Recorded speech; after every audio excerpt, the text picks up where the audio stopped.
ค่ะกราบสวัสดีFCทั้งช่องของสงกรานต์นะคะมินี่จะพามาตามแนวทางของปูว่าปีนะคะปูว่าปีหวดวังวันที่จิตนั่นกะบ่ได้เอาน้ำปูนะคะบ่ได้เอาน้ำปูเพราะว่ามือนั่นไข่แห้งพี่น้องก็เลยบ่ได้เอาแต่ว่าปูว่าเลี้ยงในตารางกับมีคือเก่านะคะเอางวดนี้นะคะ วันที่10สิงหาคม69ปูจะให้เป็นตัวใดเฮามาฟังเสียงสัมภาษณ์กับปูได้เลยค่ะ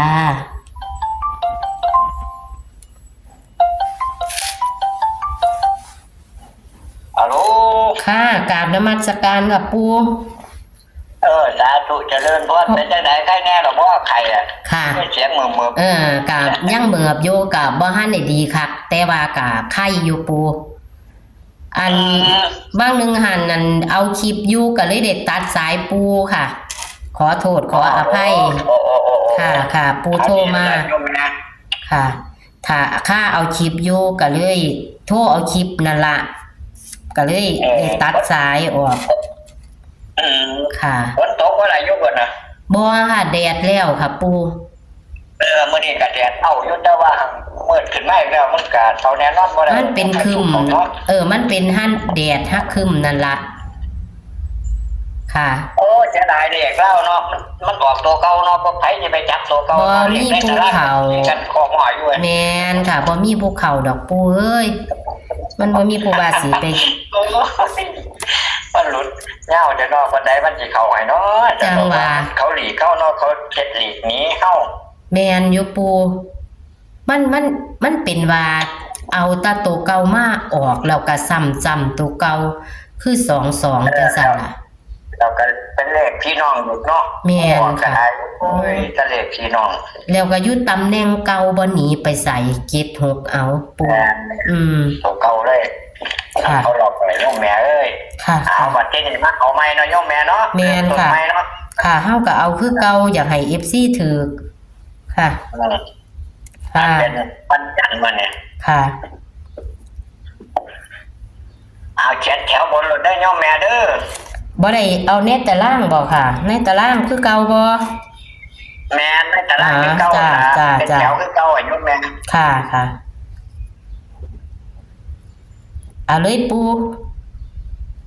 แถวบนมี2มี3 2 3 6โยมแม่6แถวที่2มี7มี0มี1 7 0 1แถวใต้เลข4ได้โยมแม่เด้อค่ะ4บาทนี่เลขเด่น2กับ0ได้โยมแม่เด้อเด่น2กับ0 2กับ0หลักร้อยนั่น1กับ7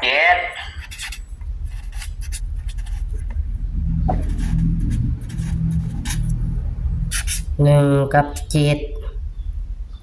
แม่น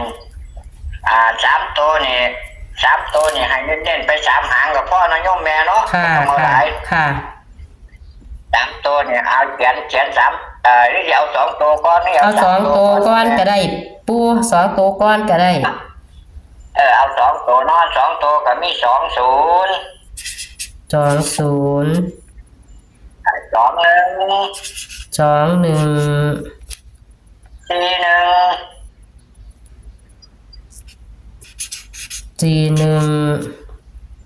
แถวที่2บาดนี้ก็62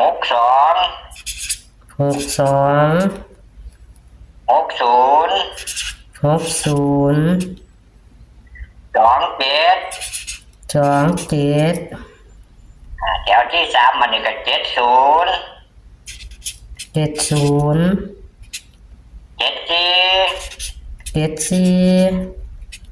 แล้วก็37ได้โยมแม่เด้อ37แม่นค่ะมี9หางบ่ปูแม่นมี9หางวันนี้เลข3ตัววันนี้ใ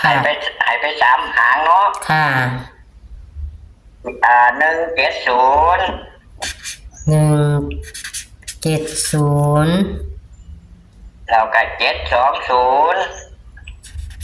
720แล้วก็727โยมแม่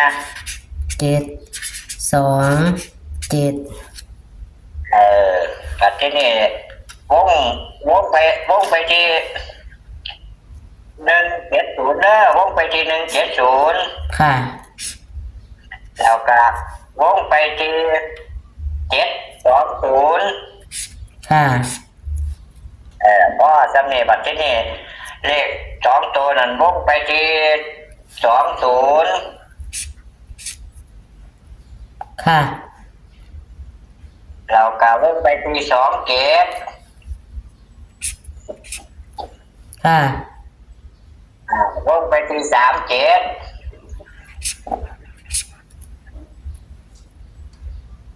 ค่ะ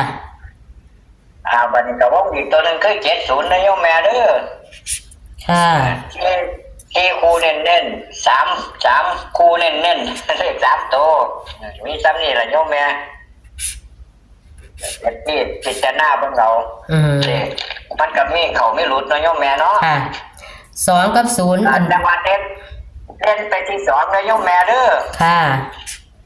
เด่นไปที่2หลักร้อยนี่เด่นไปที่7นะโยมแม่เด้อค่ะรออัน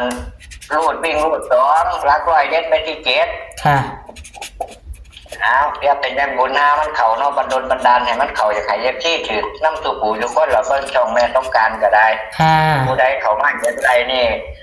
คลิปนี้ก็ให้ร่ำให้รวยเด้อในตั้งช่องแม่ต้องการก็ปรารถนาสิ่งใดก็ขอให้ได้สิ่งนั้นละค่ะสาธุอยากร่ำอยากรวยก็ให้เขาถือเลขถือเบอร์เข้ามาเปลี่ยนก็บ่เป็นหยังดอกน้อยยกแม่เนาะค่ะสาธุปู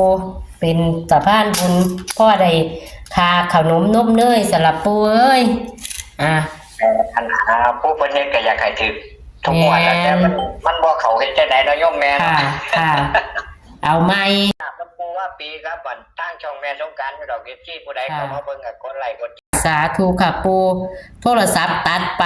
บ่ได้ยินเสียงปูค่ะสาธุค่ะสาธุเฮามาเบิ่งตัวเลขแนวทางของปูว่าปีวันที่10นะคะวันที่7วังหนึ่งหันบ่ได้เอาน้ำปูเสียดายค่ะพี่น้องเพิ่นว่าเข้าในตารางอยู่ว่าซั่นพี่น้องเอาตัวเลขแนวทางของปูก็อาจจะตัวน้อยให้พี่น้องแคปหน้าจอแล้วก็ไปขยายเบิ่งเอาเด้อค่ะนี่ค่ะพี่น้องแคปหน้าจอเอานะคะเพิ่นเน้นให้แค่4หางค่ะมี20277037นะคะตัวนิ่นนะคะเลขในตารางเพิ่นบ่พลาดบางหนึ่งหันนะคะแต่บ่ได้เอาน้ำเพิ่นวันที่7เพราะว่าแอดไข่พี่น้องไข่หลายเลยบ่ได้เอาน้ำเพิ่นนะคะส่วนหลักร้อยเพิ่น1กับ7เพิ่นก็แห้ง7พี่น้องส่วนเลขวิ่งเลขเด่นเพิ่น2กับ0เพิ่นก็ให้รูด2นะคะเลข3ตัว170 720 727เน้นที่170และก็720ค่ะขอให้พี่น้องโชคมานกับปูว่าปีนะคะในตำล่าวันจันทร์ที่10สิงหาคมนี้ค่ะโชคมันค่ะสวัสดีค่ะ